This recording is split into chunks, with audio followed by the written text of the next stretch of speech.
नमस्कार, मैं डॉक्टर किरण त्रिपाठी आज आप लोगों के लिए लेकर आए हैं कि उच्चारण स्थान कौन-कौन से हैं, वर्णों के उच्चारण स्थान। ये संज्ञा प्रकरण का भाग 4 है और पिछले वीडियो में हमने देखा कि कौन-कौन से वर्ण का उच्चारण स्थान है। तो ये उच्चारण स्थान कौन-कौन से हैं, यहाँ पर हम यहाँ पढ़ेंगे। तो सबसे पहले है कि आ, जो वर्ण आते हैं तो अकु विसर्जनीया नाम कंठा, यानी आ वर्ण जो 18 प्रकार के भेदों का पिछली वीडियो में हमने पढ़ा है वो, और कुहु जो कहा गया यानी आ का वर्ग यानी का जो सभी वर्गों में जो 5 वर्ग हैं, का वर्ग में का, खा, गा, घा, ङा ये 5 वर्ण आ जाते हैं। वो सब हा और विसर्ग की उच्चारण स्थान जो है वो कंठ है, यानी कि का वर्ग, हा और विसर्ग का उच्चारण स्थान कंठ। ठीक इसी प्रकार से इचु यशा नाम तालु, यानी इ चा वर्ग, या और शा का उच्चारण स्थान तालु है। री टूर शाणांग मूर्धा, री टा वर्ग यानी टा ठा डा ढा ड़ा, और रा शा का उच्चारण स्थान मूर्धा है। ऋतुल सानांग दंताः, रि ता वर्ग ता था दा धा ना जो ता वर्ग में आते हैं, ला और सा के उच्चारण स्थान दंत है। उसके बाद आपका आया उपपदमान्या नाम ओष्ठो, यानी उ पा वर्ग और उपधमानीय के स्थान दोनों ओष्ठ हैं। उसके बाद ञा मा ङाड़ा नानांग नासिकाचा, यानी जो सभी वर्गों के पंचम वर्ण हैं, पांचों वर्गों के पंचम वर्ण यानी ञा मा ङा ड़ा ना, और का इस उच्चारण स्थान नासिका भी है। वो तो उच्चारण स्थान ऊपर जो हमने पढ़ा वो तो है ही, उसके साथ साथ इसका उच्चारण स्थान नासिका भी है। ए दय तो कंठ तालु, अब ये ए और ऐ का दो उच्चारण स्थान है, कंठ और तालु। ओ दो तो कंठोष्ठम, ओ और औ का उच्चारण स्थान कंठ और ओष्ठ है। वकार से दंतोष्ठम, वकार का उच्चारण स्थान दंत और ओष्ठ है। जिह्वा मूलीय से जिह्वा मूलम, और जिह्वा मूलीय का स्थान जिह्वा मूल है। नासिका अनुस्वारस्य, और नासिका का उच्चारण स्थान अनुस्वार का उच्चारण स्थान नासिका है। अब ये हमने जाना कि सभी वर्णों के उच्चारण स्थान कौन से हैं। अब यहाँ पर एक बात ध्यान देने योग्य है, जो प्रारंभ में आपका आया है कि अकु विसर्जनीया नाम कंठा, ये आ का वर्ग, विसर्ग, हा का उच्चारण स्थान जो कंठ कहा गया, विसर्ग जो आया है ये विसर्ग मूल वर्ण नहीं है, ये है सा और रा से बनता है। जैसे राम से रामः, राम के विसर्ग का स्थान कंठ और हरि के विसर्ग का स्थान तालु है। तो ये है जो है मूल वर्ण में नहीं आता। अब इसके बाद ये तो हो गया उच्चारण स्थान, वर्ण उच्चारण स्थान और प्रयत्न दोनों से बोले जाते हैं। जो हम प्रयास करते हैं, जो हम ताकत लगाते हैं वर्णों को बोलने में, उसमें उच्चारण स्थान के साथ साथ प्रयास की भी आवश्यकता होती है। वो हो यत्न, उसको कहिए या प्रयत्न कहिए। वो यत्न दो प्रकार के हैं, यत्नो द्विधा, यानी यत्न दो प्रकार के होते हैं, अभ्यांतरो वायश्चा, यानी अभ्यांतर भी और वाह्य भी, अभ्यांतर और वाह्य। अब इसमें ये कहा गया कि आद्य पंचधा, यानी आदि जो प्रथम है, प्रथम क्या कहा गया है, अभ्यांतर को कहा गया है, अभ्यांतरो वाह्यश्च। तो प्रथम जो अभ्यांतर प्रयत्न है वो पंचधा यानी 5 प्रकार के हैं। कौन कौन से, स्पृष्ट, स्पृष्टे ईसत, स्पृष्टे ईसत, विवृत विवृत संवृत भेदात, यानी स्पृष्ट, ईसत स्पृष्ट, ईसत विवृत, विवृत और संवृत भेद से, दो भेद से ये 5 प्रकार का होता है। तत्र, अब ये कौन कौन से हैं, तत्र स्पृष्टम प्रयत्नं स्पर्शानाम, इसमें जो है, जो स्पृष्ट है, स्पृष्ट वर्ण को, जो स्पृष्ट यहाँ कहा गया है, स्पृष्ट को ही प्रयत्न को ही हम स्पर्श वर्ण भी कहते हैं। यह स्पर्श वर्ण जिस वर्ण का उच्चारण करने में जिह्वा उच्चारण स्थान का पूरा स्पर्श करती है, पूरी तरह से जहां स्पर्श होता है, जिह्वा ही उच्चारण स्थान का स्पर्श करके वर्णों के उच्चारण में सहायता प्रदान करती है। तो वो जिह्वा सभी स्थानों पर अलग अलग स्पर्श करती है। तो स्थान से उच्चारण जिस स्थान पर वो जाकर स्पर्श करती है, हम उस स्पर्श वाले स्थान को ही हम उच्चारण स्थान कहते हैं।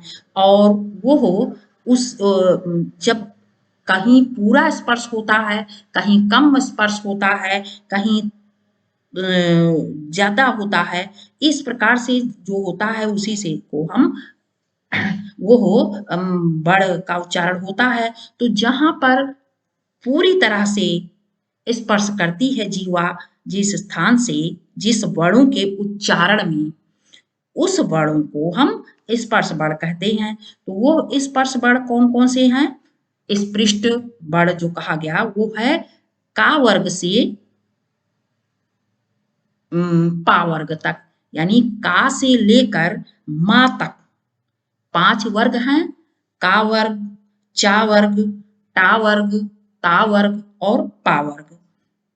ठीक, तो ये जो पांचों वर्ग हैं, पांचों को मिलाकर कुल 25 वर्ण हैं, जो जिसका पूरी तरह से उच्चारण स्थान को स्पर्श करती है जिह्वा। तो उच्चारण स्थान को पूर्ण स्पर्श करने वाला जो प्रयत्न है वो स्पृष्ट कहलाता है। स्पृष्ट या इसीलिए इन 25 वर्णों को हम स्पर्श वर्ण भी कहते हैं। अब इसके बाद जो दूसरा प्रयत्न है अभ्यांतर प्रयत्न, वो है ईसत स्पृष्ट। जैसा लिखा है स्पृष्ट, ईसत स्पृष्ट, ईशत विवृत, विवृत संवृत भेदा। तो अब ईसत स्पृष्ट जो है, यानी ईशत यानी थोड़ा, जहां तनिक स्पर्श होता है, कम स्पर्श होता है, पूरी तरह से स्पर्श नहीं होता, उसको हम कहते हैं ईसत स्पृष्ट। तो ये वर्ण जहां ईसत प्रयत्न होता है, ईशत स्पर्श होता है, उसको वो है या वा रा ला, ये वर्ण है जिसको हम अंतस्थ वर्ण भी कहते हैं। अंतस्थ वर्ण में उच्चारण स्थान को थोड़ा सा स्पर्श करना पड़ता है, अतः इस प्रयत्न को हम ईसत स्पृष्ट प्रयत्न कहते हैं। ईसत स्पृष्ट, ईसत स्पर्श करने वाला ये प्रयत्न है। इसके बाद आपका 5वें नंबर पर है ईशद विवृतम ऊष्माणाम। ईशद विवृतम ऊष्माणाम यानी ईशद विवृत का जो उच्चारण को हम उष्ण वर्ण भी कहते हैं। ये जो है ऊष्म वर्ण, यानी ये ऊष्म वर्ण क्या है, तीनों शा, शा, शा, सा और हा, ये उच्चारण स्थान है ईषद विपरीत का। इसमें ऊष्म वर्णों में क्या है, ये विपरीत, विपरीत यानी खुला हुआ, और ईषद यानी थोड़ा कम, यानी थोड़ा सा जो खुला हुआ प्रयत्न रहता है, मुख का खुला होना, विपरीत होना, कंठ का थोड़ा सा विकास करके, कंठ को थोड़ा सा खुला करके इनके उच्चारण किए जाने से ये प्रयत्न माना जाता है। तो ये जहाँ थोड़ा सा खुला हुआ वर्ण, खुला हुआ प्रयत्न किया जाता है वर्णों के उच्चारण में, वो होता है ईषद विपरीत, और इसी को हम ईषद विपरीत कहते हैं, और ईषद विपरीत को ही हम ऊष्म वर्ण भी कहते हैं। उसके बाद है आपका विपरीत स्वराणाम, यानी विपरीत, विपरीत का अर्थ तो समझ गए कि खुला हुआ। तो ये जहाँ पूरी तरह से खुला हुआ होता है, स्वरों के उच्चारण में जहाँ जिह्वा स्थान से दूर रहती है, कंठ पूरी तरह से खुला हुआ होता है, उसे हम कहते हैं विपरीत। और विपरीत क्या का में कौन कौन विपरीत कौन कौन से वर्णों का उच्चारण होता है, यहाँ स्वर वर्णों का, विपरीतम स्वराणाम, विपरीत वर्णों का उच्चारण जो है स्वरों के लिए होता है। ह्रस्वस्य अवर्णस्य प्रयोगे संवृतम, यानी ह्रस्वस्य यानी ह्रस्व वर्ण, मतलब ह्रस्व आ में भी केवल ह्रस्व आ वर्ण जो है वो समृद्ध प्रयत्न है का प्रयोग दशा में, वो भी प्रयोग दशा में, समृद्ध प्रयत्न में जीवा कंठ से हटकर कर भी कुछ निकट रहती है, कंठ समृद्ध अर्थात ढका हुआ रहता है, उसे केवल ऋष्व आ बड़ का समृद्ध प्रयत्न होता है। और ये कब होता है, प्रयोगे समृतम, यानी प्रयोग दशा में, जब कहीं वर्णों का प्रयोग होता है, शब्दों का प्रयोग होता है, उस स्थान पर जहाँ अंत में ऋषो आ होता है, उसे ही हम कहते हैं समृद्ध। बाकी वैसे किसी भी दशा में कहीं पर भी ऋषो आ का बोलना असंभव है, वहां नहीं होता। इस प्रकार से हमने जाना कि यत्न तो दो प्रकार के हैं, वो यत्न कौन कौन से हैं, आभ्यंतर प्रयत्न और बाह्य प्रयत्न। अभ्यंतर प्रयत्न, पुनः अभ्यंतर प्रयत्न क्या है कि उसे कहते हैं कि जो वर्णों के उच्चारण करने के लिए मुख के भीतर प्रयत्न किया जाता है, वो हुआ अभ्यंतर प्रयत्न। मूर्धा तक पहुंचकर लौटा वायु, मूर्धा तक पहुंचकर वो वायु लौटकर पुनः मुख के तालु आदि कंठ, तालु, कंठ, मूर्धा, दंत इत्यादि से टकराता हुआ बाहर निकलता है, तभी बड़ उत्पन्न होते हैं। तो यह जहां से भी इसके लिए जो प्रयास इसके लिए मुख के भीतर किए जाते हैं, उसे हम अभ्यंतर प्रयत्न कहते हैं। और यह अभ्यंतर प्रयत्न स्पृष्ट, ईषद स्पृष्ट, ईषद विपरीत, विपरीत और समृद्ध अभ्यंतर प्रयत्न हो गए। और बाह्य प्रयत्न आपके अभी पढ़ेंगे, वो तो 11 प्रकार का होता है। तो ये अभ्यंतर प्रयत्न में कौन कौन से वर्ण, अभ्यंतर प्रयत्न में कौन कौन से वर्ण किस का उन वर्णों का उच्चारण जो है, वो जो हम प्रयास करते हैं वो क्या कहलाता है, वो हमने पढ़ा। स्पृष्ट है, स्पृष्ट यानी पूरा स्पर्श जहां पर होता है उसको हम स्पर्श वर्ण भी कहते हैं। ईषद स्पृष्ट को हम अंतस्थ वर्ण भी कहते हैं, और ईषद विपरीत को हम